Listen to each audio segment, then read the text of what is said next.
wa in khiftun alla tuqsitu fil yatama, bwe mubeera nga mutidde okubeera nga temujja kwenkanyankanya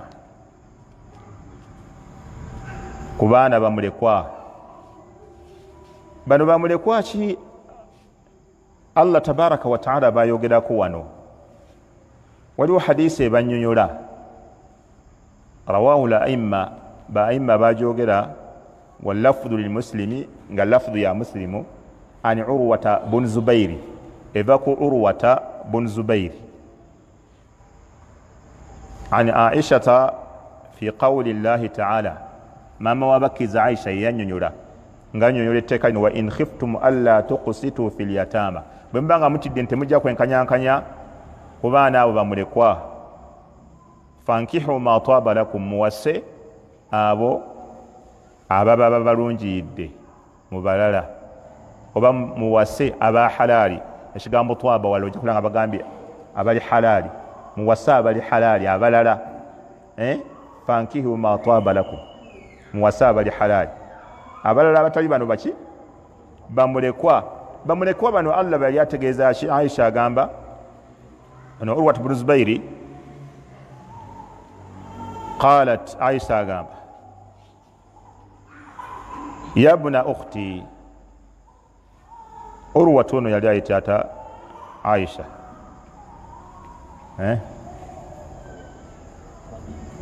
manyina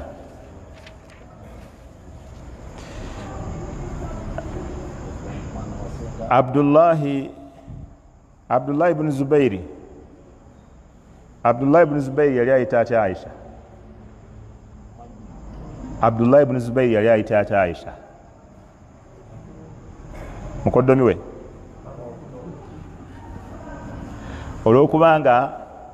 olwokubanga Aisha mukyala wa Nabbi yalina muganda we, sisita we bamuyita Asma. Asma yafumbirwa Zubairi, tuli fenna yafumbirwa ani? Zubairi. Asma yazaala Abdullah ibn Zubairi. Okitegedde? Kati Abdullah ibn Zubairi ne Urwa ibn Zubairi, Aisha baba muyita batya? Abeera maama. Taib oba senga? Abeera ki? Abeera maama waabwe. Era oyo nno gwolaba Abdullah ibn Zubairi oyo gwowulira ye mwana eyasooka okuzaalibwa bamuhajirina. Oyo Abdullah ibn Zubairi bamuhajirina abaava e Makka ne bajja e Madina. Kaakati bagamba abasajja Abakuraisha ab'e Madina abasigala e Makka nga bagamba abasenguse balina ekipali, emyaka gye baakamala e Madina teri yali azadde wadde akaana.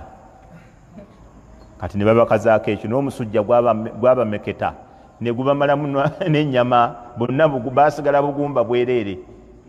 Si bwe babagirega nga buli lunaku, baasigala ng'oba olaba abantu abamu bwe bavuma bannaabwe olwa ebibinja.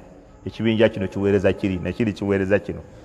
Kaakati n'abasajja abaasigala e Makka Bakuraishi baavumanga abagenda abaasenguka, ne bagamba omusujja gw'e Madina e Yathriba kye gwabakola.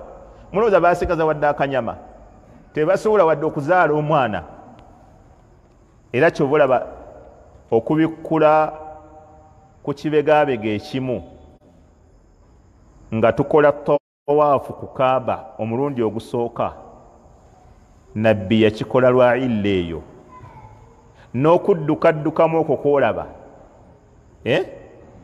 Nabbi yakikola kujjawo si musujja kujjawo kazambi oyo Abakuraishi gwe baali boogera. Kyova olaba okujjawo shubuha kikulu nnyo mu Busiraamu. Buli shubuha bwe tugira tulina okugijjawo. Nabbi baamukazaako ti ne basahaba bonna balugoojamye bagwamu dda, tebakyalimu wadde otwanyi.